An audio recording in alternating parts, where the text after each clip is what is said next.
ಹೌದು. ಬಹುಶಃ ಗೊತ್ತಾಯ್ತು ನನಗೆ. ಹಾ, ಹೆಂಡತಿ ಮಕ್ಕಳು ಹೇಳಿದ್ರು ಅಂತ ಕಾಣ್ತದೆ. ಏನಂತ? ನಿನ್ನನ್ನು ಬಂಧನದಲ್ಲಿ ಇರಿಸಿದನಲ್ವಾ, ಹಾ, ಆವಾಗ ನೀನು ಕೆಸರಲ್ಲಿ ಬಿದ್ದದ್ದು. ಹಾ, ನಿನ್ನ ಪಕ್ಷದಲ್ಲಿ ಬಲ ಇರಲಿಲ್ಲ. ಇರ್ಲಿಲ್ಲ. ಈಗ ರೆಕ್ಕೆ ಒಣಗಿದೆ ಅಂತ ಕಾಣುತ್ತದೆ. ಹಾ, ಈಗ ಬಲ ಬಂದಿದೆ. ಬಂದಿದೆ. ಆವಾಗ ಅವ ಬಂಧನಕ್ಕೆ ನಿನ್ನನ್ನು ಸಿಲುಕಿಸಿದ್ರು. ಹಾ, ಅವನನ್ನು ಬಿಡಬೇಡ. ಹಾ, ರೆಕ್ಕೆಯಿಂದ ಬಡಿದಾದ್ರು, ಹಾ, ಕೊಕ್ಕಿನಿಂದ ಕುಕ್ಕಿ ಆದ್ರು, ಹಾ, ಅವನಿಗೆ ಸರಿಯಾದಂತಹ ಶಿಕ್ಷೆಯನ್ನು ಕೊಟ್ಟು ಬಾ. ಹಾ. ಹೀಗೆ ಬಹುಶಃ ಹೇಳಿದ್ರು ಅಂತ ಕಾಣ್ತದೆ. ಯಾರು? ನಿನ್ನವರು. ಹಾಗೆ ಹೇಳಿದ್ದಿಲ್ಲ. ಮತ್ತೆ ನಾನು ಹೋದೆ, ನನ್ನ ಜೀವನ ನಡೆದ ಎಲ್ಲ ವಿಷಯ ಹೇಳಿಕೊಂಡೆ. ಆವಾಗ ಸಂತೋಷವಾಯಿತು ನನ್ನ ಮಡದಿಗೆ, ಜೊತೆಲಿ ದುಃಖವಾಯಿತು. ದುಃಖವಾಯಿತು. ಹಾ, ಯಾಕಂದ್ರೆ ನಿಮ್ಮ ಪ್ರಾಣ ಉಳಿಸಿದಂತ ಚಕ್ರವರ್ತಿಯನ್ನು ಮರೆಯುವ ಹಾಗಿಲ್ಲ. ಅವರಿಗೆ ಜೀವನದಲ್ಲಿ ನೀವು ಉಪಕಾರ ಮಾಡ್ತಿರಬೇಕು, ಕೃತಜ್ಞರಾಗಿ ವರ್ತಿಸಬೇಕೆಂಬುದಾಗಿ ಕೃತಜ್ಞರಾಗಬಾರದೆಂದು ಹೇಳಿದ್ದಾಳೆ.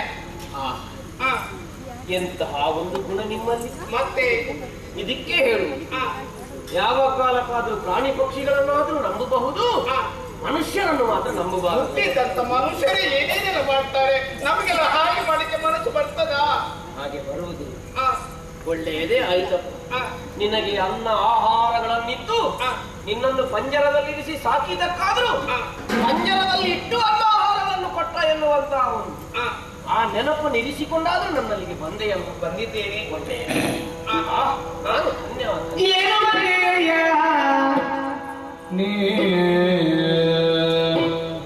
ನವರತ್ನವಿಲ್ಲದೆ ಪದಕ ಶೋಭಿಪೂದೆ,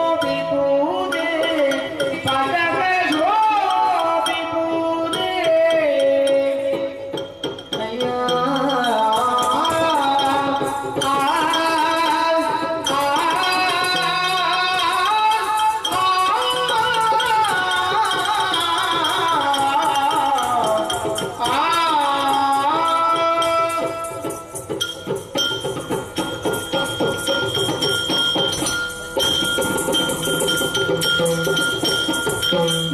ನವರತ್ನವಿಲ್ಲದೆ ಪದಕ ಶೋಭಿಪೂದೆ,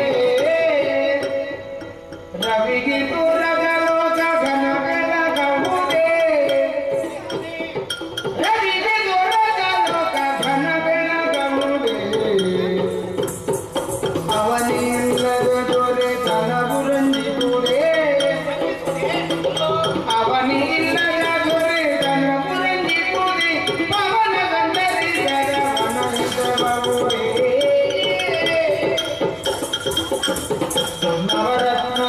ನವರತ್ನವಿಲ್ಲದೆ ಪದಕ ಶೋಭಿಪುದೆ. ಅಯ್ಯ